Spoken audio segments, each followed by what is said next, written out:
কিন্তু সে বোকা বোঝে নাই যে তাকে নিয়ে ওরা বিজনেস করছে, ব্যবসা করছে। কি হয়, ব্যবসা করছে, ওরা মার্কেটে নতুন নতুন প্রোডাক্ট নিয়ে আসছে, লঞ্চ করতেছে।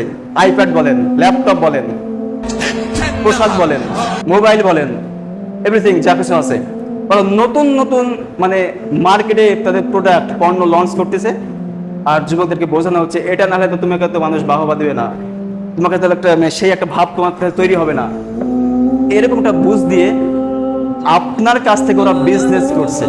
আর ওই ওদের পণ্য আপনি আমি কিনতেছি, বাই করতেছি, আর ওদের ইকোনমিক সিস্টেমকে আপনি আমি শক্তিশালী বানাচ্ছি। আর ওদের ইকোনমিক সিস্টেম যখন শক্তিশালী হচ্ছে, ওই অর্থকে কাজে লাগেই ওরা আপনাকে আমাকে মানে সাইস্তা করার হাতিয়ার বানাচ্ছে। এই যে মিসাইল হাতিয়ারগুলো এর মাধ্যমে বানানো হচ্ছে। আপনার আমার সম্পদ দিয়ে ওরা আপনাকে আমাকে ঘায়েল করার, শেষ করার হাতিয়ার বানাচ্ছে। মিসাইল, বারুদ, বম, মেটাভার্স, এগুলো আপনাকে আপনার আমার সম্পদ দিয়ে।